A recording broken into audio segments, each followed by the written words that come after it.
My name is Rachel, and I was a CSI for about 10 years. I'm going to be reacting to the show CSI, but first, I'm going to need a little help from McAllen. The apparent suicide.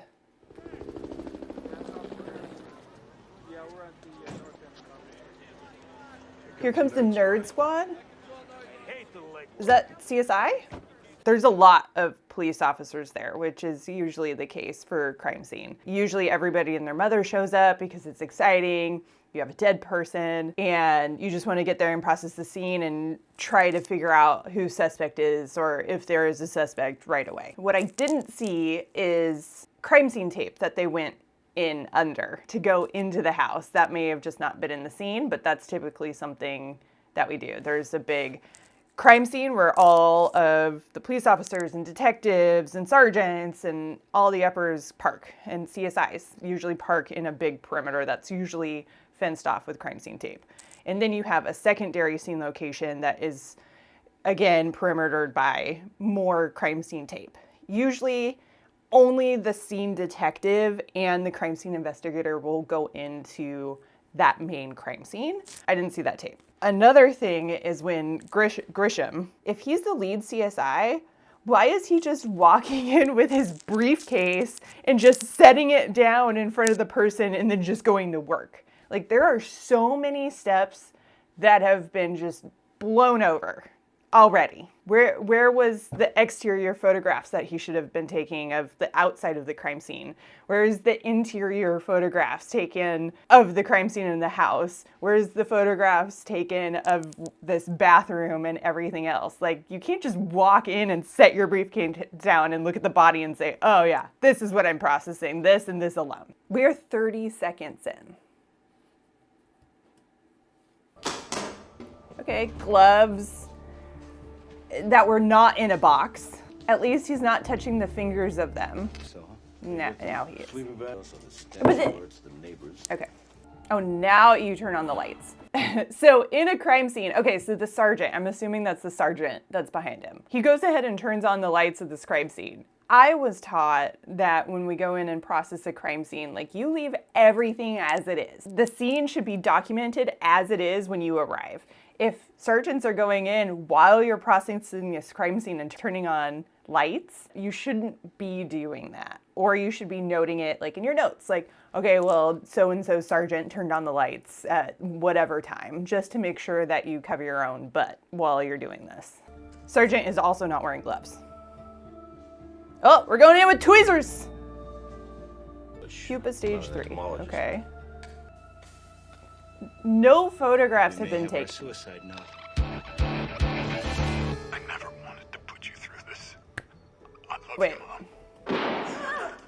I don't know if this is during the active crime scene, but if I found a digital recorder at the crime scene that has like all these buttons on it, I'm not just gonna start pushing buttons and playing it at the crime scene.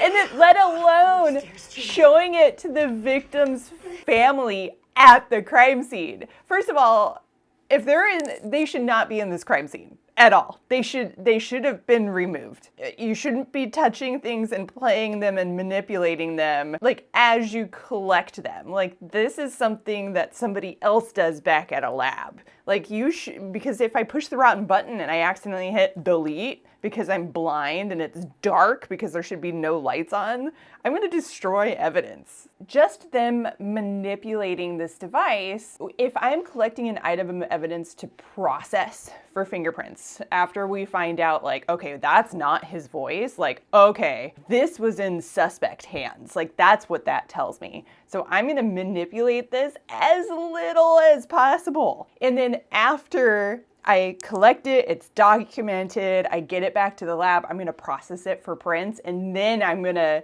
after that's all done, prints, DNA, trace evidence, then I'm gonna take this recorder and I'm gonna submit it to like computer forensics or another department that will go in and look at specifically the voice recordings of this tape. But like, I would not be manipulating this at all at a crime scene, at all. That just would not happen. What are those red particles? Remember this from your suicide kit?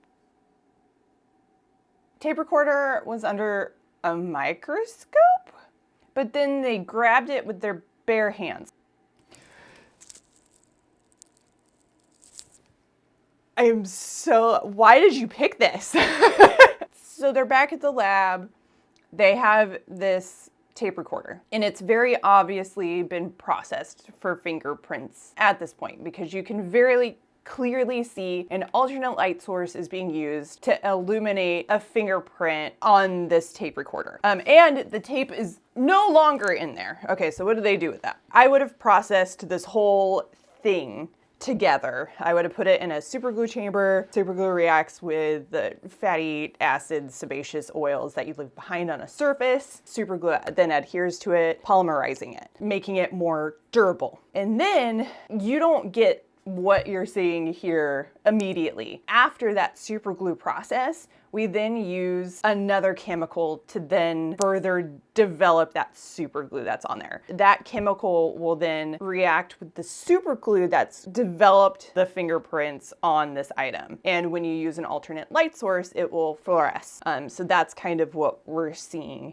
here. There's multiple steps that you have to go through to get to this point. I was also a certified fingerprint examiner for the department that I worked at as well. So fingerprints are definitely my forte. So there's a lot that they're really not telling you here. After this point, I'm assuming like swabs have already been done, because after you go through super glue chamber and stuff and you're using a wet chemical on top of that, you're destroying any DNA that could be there. So this should have already been processed for DNA and stuff. But you still want to follow best practice and still wear gloves and have a clean surface when you're doing this, just in case for some reason this goes to court and then like defense wants something else processed differently. Like, you don't want to destroy your evidence. So like, I would have had like a nice clean butcher paper, or like sanitize the surface that this is on prior to me taking photographs of it. You can see her bare ass hand coming in to handle this evidence. Ah,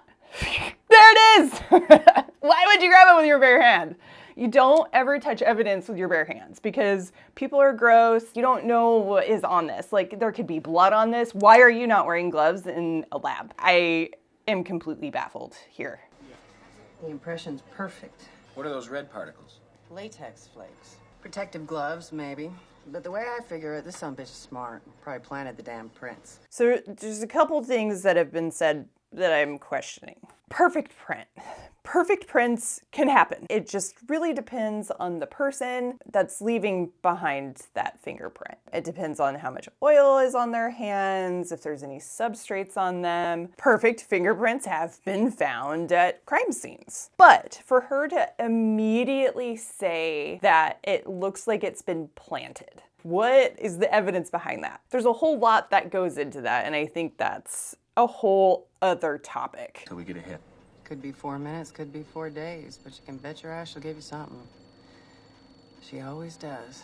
So the system that they were using either looked like a newer version of APHIS, automated fingerprint identification system, or there's some different ones out there. You can use different fingerprint programs, and it's just a big database that you'll take your unknown print and you put a whole bunch of markers on that fingerprint, and then you search it through this database based on the parameters that you kind of have added to help assist that search. So that's what it looks like they're doing. So when they're searching for fingerprints, they're searching people who are already in the system. So we're talking about criminals, people who are in jail, social workers, teachers, anybody who has fingerprints that they've uploaded into the system. That's what they're searching. Well, we found some particles of latex on your thumbprint. Would you have On any your reason to have thumbprint? access Wait, to did they that, find him already? particular substance? Sure, that's my job. Everything from scratch. We mold, carve, shape, paint, and authenticate. So I could kind of already tell where this is going. So if you make a mold or something and you're using latex fake hands, which is done in a lot of props and prop making and movies and film and all that stuff. If you're using somebody's hand to then make this mold, then you could potentially be transferring fingerprints over onto the silicone mold itself. So I have a feeling like kind of that's potentially where he's going. Here. Sold 10,000 Oh, look, of those hands. units last Halloween.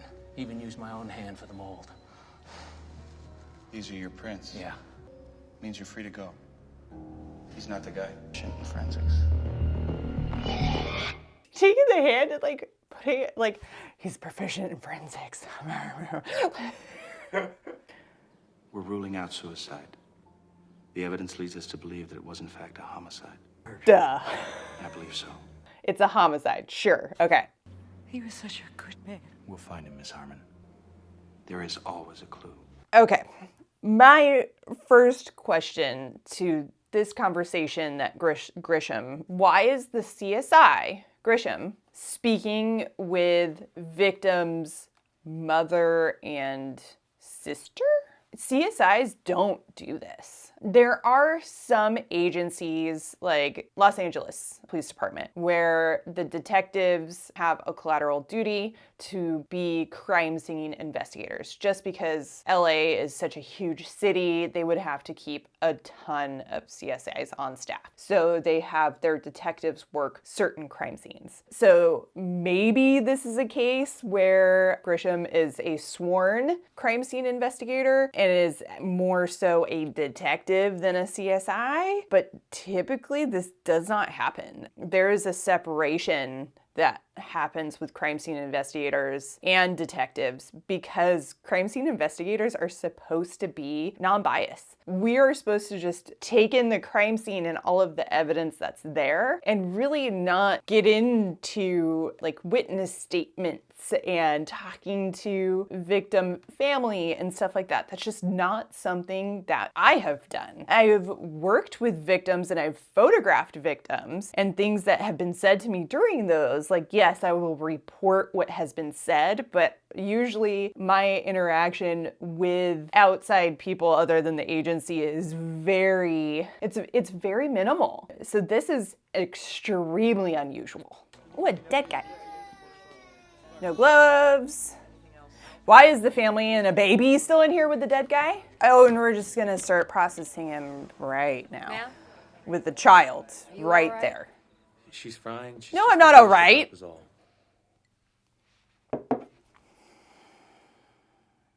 This bothers me so much. What are the two CSIs, I assume, come in with their CSI kits and then they kneel down on the floor. The victim's person and maybe daughter are still in, I don't know who this guy is, but why are there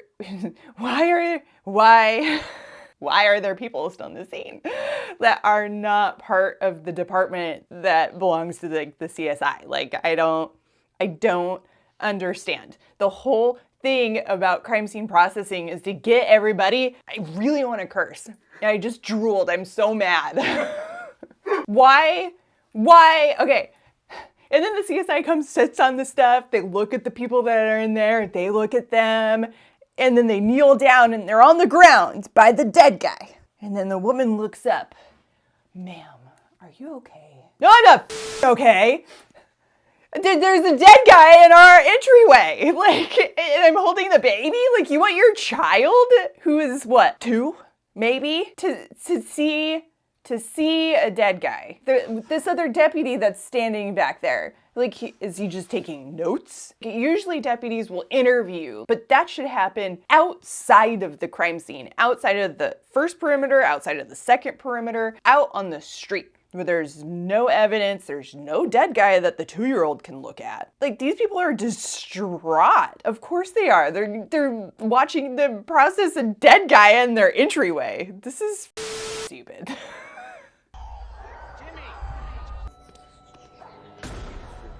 Hit the road.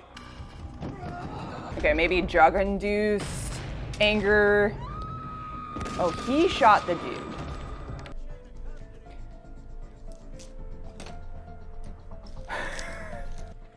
Okay. Isn't that how you process a shoe? Why did you do this to me? I cannot convey every single thing in here that they did wrong. It's not that they're doing it wrong, it's at the wrong times. Some of it is definitely wrong. Like, I am so baffled. Did CSI not think, like the show, like, hey, this is a real job. Maybe we should get a crime scene investigator or somebody who has worked in the field, an ex-police officer, an ex-deputy, an ex-somebody to kind of come in and help direct just the facts, like, about crime scene investigation and, like, how things work. Like, just a little bit of knowledge and just a quick Google search will tell you most of the things that they're messing up in this. Just do a little bit of research. The one main thing to me that's standing out right now, dead guy's still on the ground. They're putting this sticky paper on his shoes, which I'm assuming is to take the impressions from his shoes. We know that this dude lived here and that he came and broke down this door. He was outside and he's dead and in the inside, and he's wearing the same shoes that he lived there in, that he walked up to the door in. Why are we taking impressions of his shoes? We know that there is no reason. And now, from dead guy, all of the evidence and clothing and stuff that's on this guy is now property of whatever department that these people work for. If you need shoe impressions, you can get those later, but only after you have fully documented everything that's happened here. You don't take off anything from the dead guy. This dead guy is property of the medical examiner's office at this point.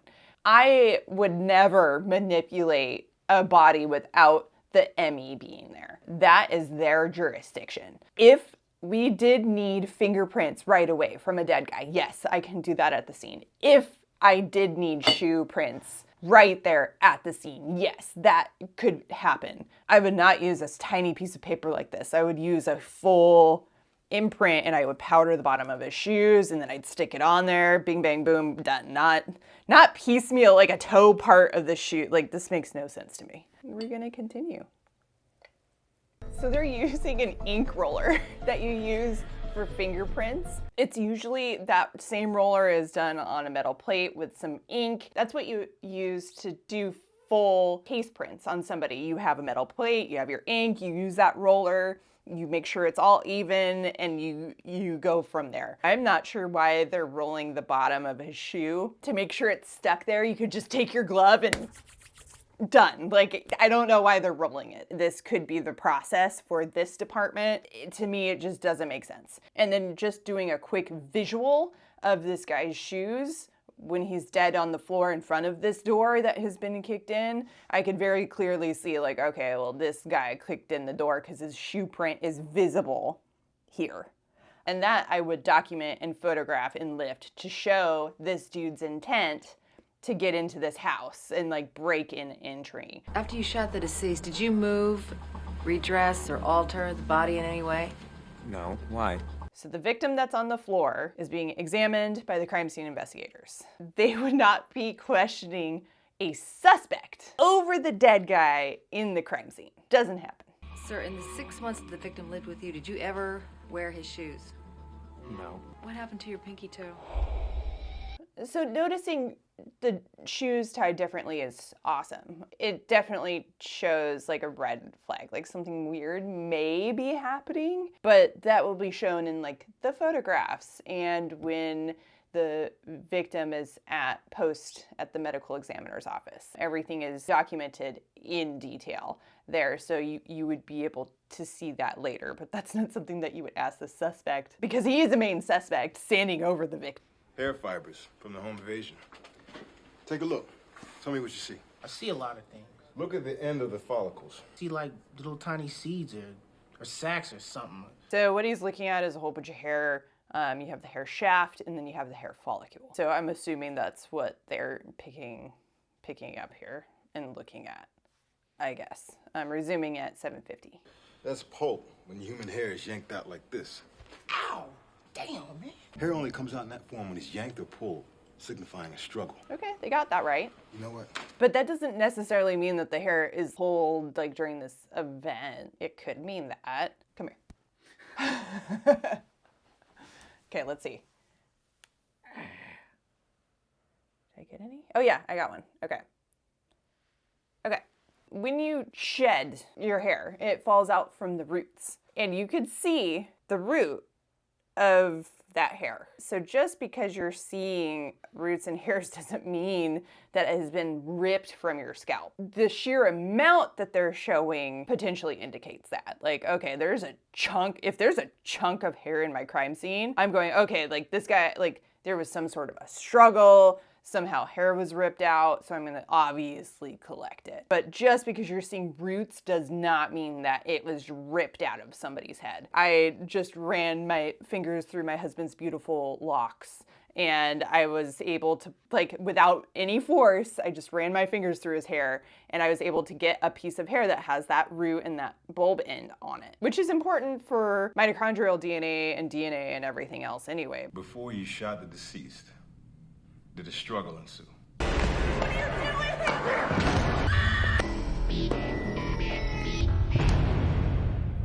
I must have tied the laces wrong. So something weird happens when people experience a very high level of stress and trauma. They act irrationally. In this suspect defense, guy's breaking down his door. He comes in, he's trying to protect his family. He gets in a tussle. Suspect loses shoe, and victim luckily had a firearm or was carrying inside the house and was able to stop the situation, if that is indeed what happened. For the suspect to say, like, I don't know why I was scared. I don't know why I didn't tell you. This happens frequently. It's such a high stress environment. People that are not used to this environment act irrationally. And he must have been thinking like, oh my gosh, this guy just kicked down my door, was trying to get at my wife and my daughter. I am gonna have to fight this guy off. And their tussle ensues, guy loses shoe, and then suspect ends up shooting him. I don't understand like why he had the need to like put back on a shoe and tie it. Like, I don't know, like we were fighting, he lost a shoe, and then I shot him. Why would you touch something like that? And try to like hide the fact that they were in a fight? Like that would be the first thing that I would tell like law enforcement, like, oh my God, he came in, I tried to fight him off. He lost a shoe and he came at me again and I shot him. And then I thought, well, maybe I better put his shoes on. I don't know. Something is weird here and we're not getting the whole story, which is usually the case. But weird things happen at crime scenes. People don't act rationally, which is sad. The follow-up go with the husband. Bo tells me you were onto something. Now he says there was a struggle. Said he stepped on his shoe while they were fighting. So Grisham is in what appears to be a apron and gloves and goggles, and he has blood all over him. So my thought is that he's trying to recreate bloodstain patterns in a wet lab with other things. Like that's the only reason as to why he should have blood on him and on his glasses and stuff, is if he's trying to recreate bloodstain patterns. But why he would walk into his office setting with like that blood still on him. It's not human blood. It's probably either pig's blood or fake blood that we sometimes use in like a training setting. It makes no sense to me as why he still has his gloves on, everything on, and he's sitting at his desk. Like, I don't want to get pig's blood on my desk. Like, that's just gross. Like, I don't want to take what I've been working with and contaminate it with my tea or my whiskey. Concentrate on what cannot lie, the evidence. I was just gonna say the evidence. Focus on what matters, the evidence, which is true. That's what a CSI should be focused about, is the evidence. We are not worried about witness statements. That is not what CSI does. CSI is only responsible for documenting, preserving, and collecting evidence at crime scenes, as it is when we arrive. I agree with that statement. The only thing that matters is the evidence. If this is evidence, it looks like he's in a property room and it's dark. Why is it so dark? Is there no light switches anywhere? Like, he's not gonna be able to see anything. The whole point of processing evidence is so you can see it. And first of all, this does not happen in a property room. This happens in the crime scene investigation lab, where usually the tables are sanitized, you have brand new butcher paper on there, you're wearing a mask, and then you look at the shoe. There's no evidence in this image right here that suggests to me that he has sanitized the table, that like, the shoelaces are just on the bare ass table. Like, why is the shoe there? I don't know. So we're gonna closely look at the shoe in the dark, apparently. And then heavy breathing on the shoe, that's definitely a no-no. So when we breathe, your DNA and everything could be in that breath. If you talk over something, little flecks of spit and everything can end up on that shoe. So if this shoe is not fully processed yet, I am now introducing my own DNA to evidence. That's a no-no. And I don't know why he's working with like a spotlight. It looks cool.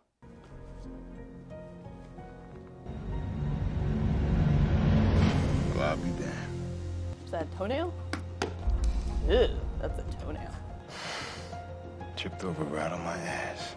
Captain, you got to make that call. If you don't, he'll walk. Look, what do you got? Hair fibers? Big deal. I can prove that the suspect's foot was inside the victim's shoe. You don't even know if the toenail was the Vicks. Can't be the Vicks. He was wearing socks. Not good enough. Not good enough. Look, I said no, Brown, damn it. You have some good sergeants and you have some bad sergeants. Bad sergeant is one that doesn't listen to CSI, who has years and years of training and experience and probably hundreds and thousands of hours of training. For him to just fully disregard new evidence that has been presented is strange. That does not sit well with me. As a CSI, like, if I found anything new on any evidence item that I was processing, that was an immediate call to my scene detective. So my scene detective is usually, they were assigned to work that particular crime scene with CSI. So I would call my lead detective right away and then have a conversation with lead detective.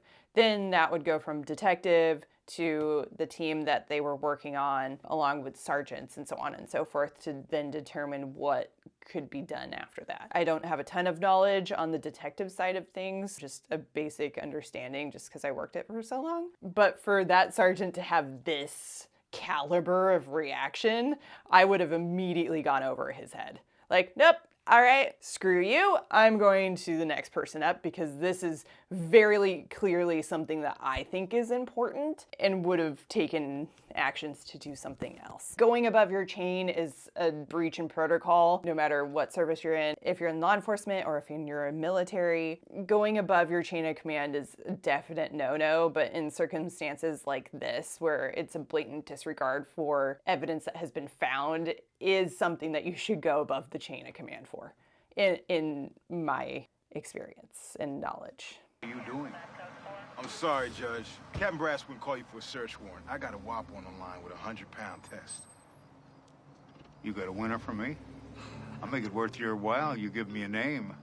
All I ask is that you have the ticket in my chambers before kickoff. Yes, detectives will sometimes go to judges' houses to get search warrants signed. That definitely happens. But the fact that this judge is only willing to sign an additional search warrant only if he's bribed with tickets to go see a sports event is such an abuse of power. And then saying, like, I'll give you a blank search warrant. What? No.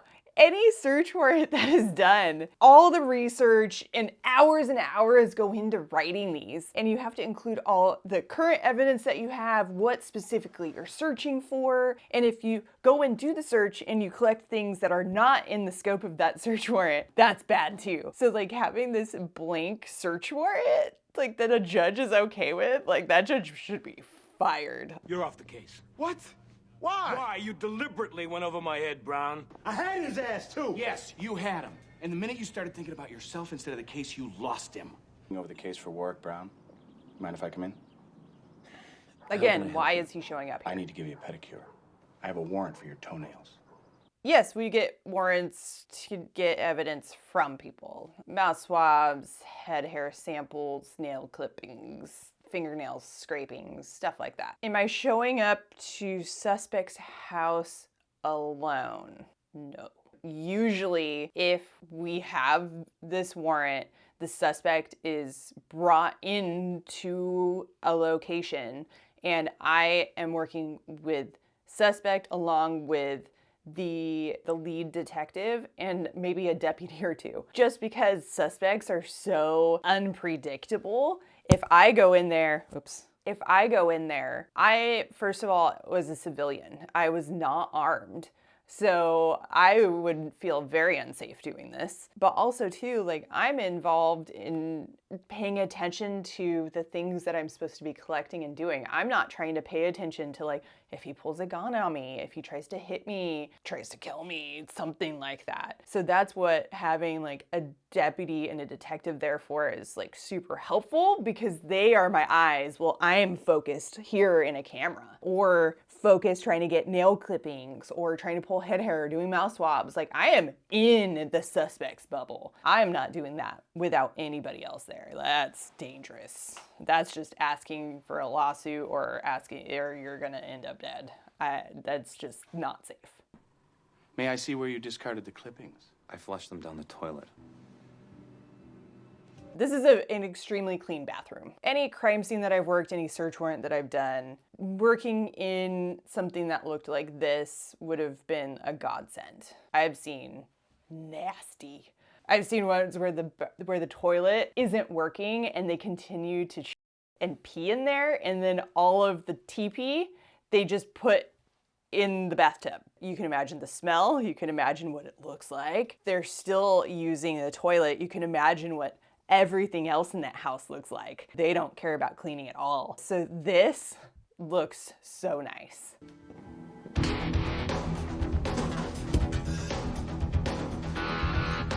So he's using an alternate light source to find a...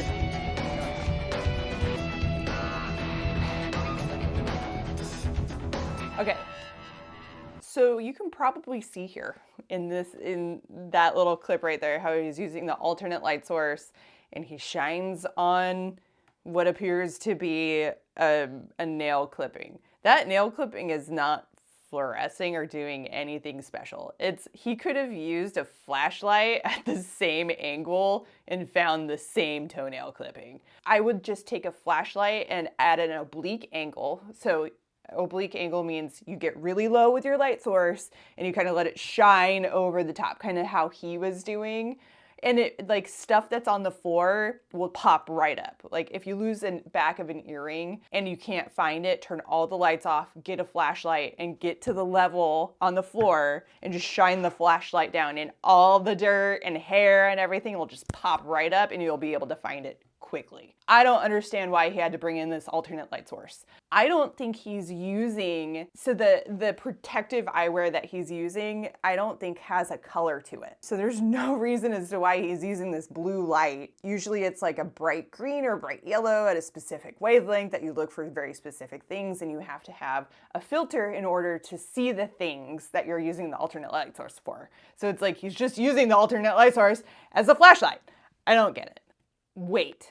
Are they trying to compare the toenail clippings to the pinky toe toenail that came off in the shoe? If they're trying to do that, like, that doesn't prove anything. He already lost the toenail and then he clipped them after the scene, so there was no toenail to clip to begin with because he ripped it off and it came off in the shoe. Why are they trying to compare toenails?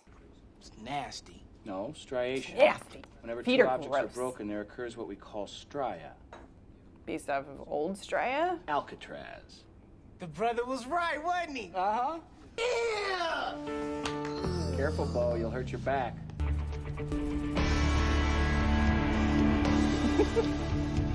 Open the door.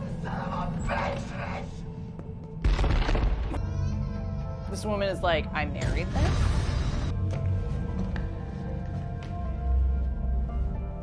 Oh, to try to kick the door in.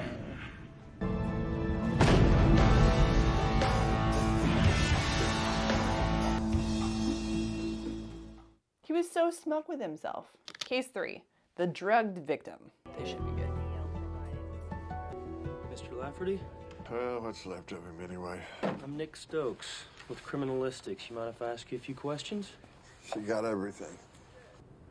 What is he doing? Is he a doctor? Is she hot? Wait, why is he looking in his mouth and his pupils and stuff? This is something that a forensics like nurse or something should do. Like, as a CSI, like, I am not trying to check vitals and pupils and mouths at a crime scene of a suspect, victim. I don't know who this guy is at this point, but no. See if we can find out what made you pass out. Oh, this is it, huh? The $8,000 Q-tip. In 20 seconds, this will give us the complete chemical breakdown. Usually, if I'm taking swabs, or if I took swabs from something, you would be like a couple weeks or a month or more before I got results back. Just because our department did not have a lab in-house, we had to use state police so we'd take the swab from the crime scene, victim, suspect, whatever, and then we'd send them to state agency, and then they would do like the testing and run them and everything. Like, there's no way that this is like, that this happens that quickly. There's just no way. A white female, mid-20s, said she passed out behind the wheel. Thought you might want to check it out. Why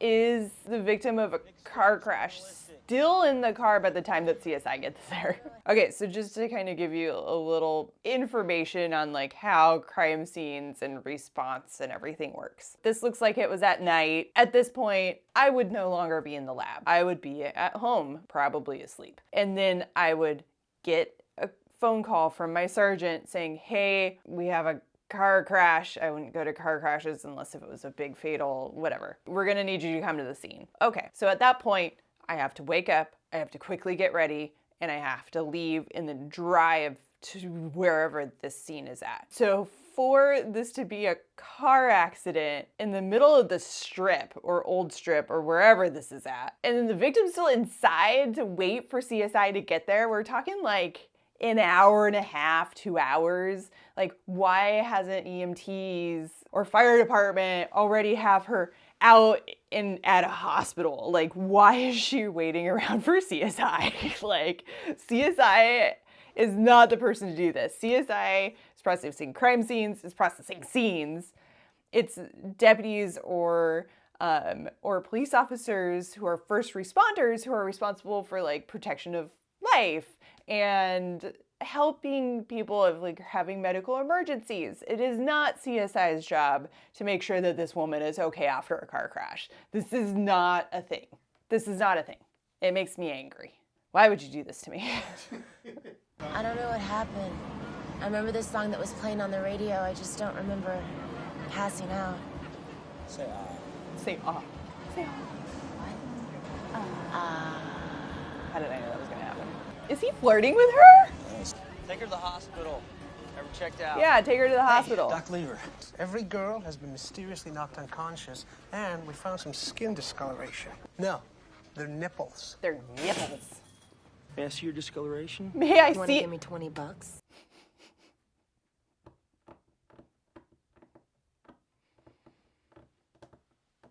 If I was in whatever accident and I was this female and I had discoloration on my nipples, and this guy, nice looking guy, but this guy walks in and says, "Can I see your discoloration on your nipples?" I'd be like, "Are you a doctor? Who are you? Why are you here? Why do you want to see my nipples?" Like just walk in, "Can I see your discoloration?" Like,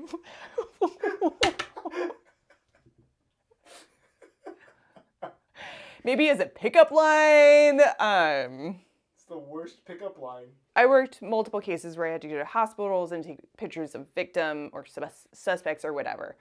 As a female, if I was going into another female room where she had injuries or whatever and I had to document them, I always had somebody else there as a witness in case if something happened. Then I had somebody else to kind of collaborate my story. Men were not allowed like male crime scene investigators, male detectives, male whatever, we're not allowed to go in and do when I say intimate, I mean like if I'm taking photographs of this discoloration on this nipple, a man would not do that.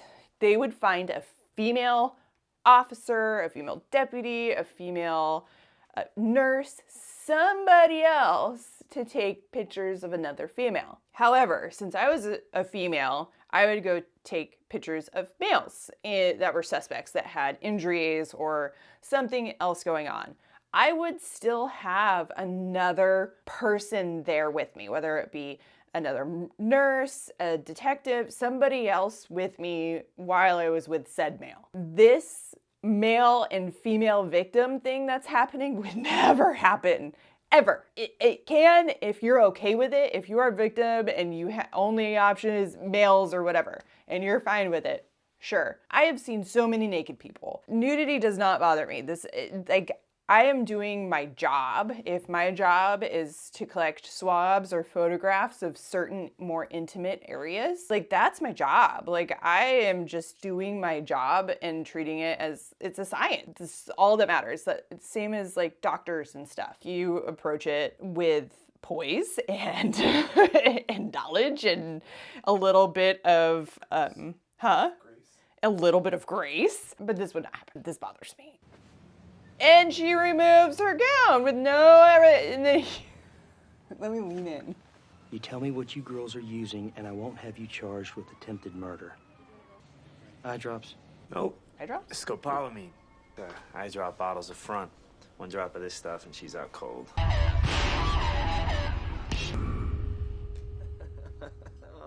The him with the eye, that's how I felt this whole time. That last scene with that guy going, the CSI guy, that's how I feel after this. If you enjoyed it or if you have any questions, just drop them in the comments down below. If you want to see anything else that's CSI related, just let me know and I will do those next. Insert catchphrase here. That was good.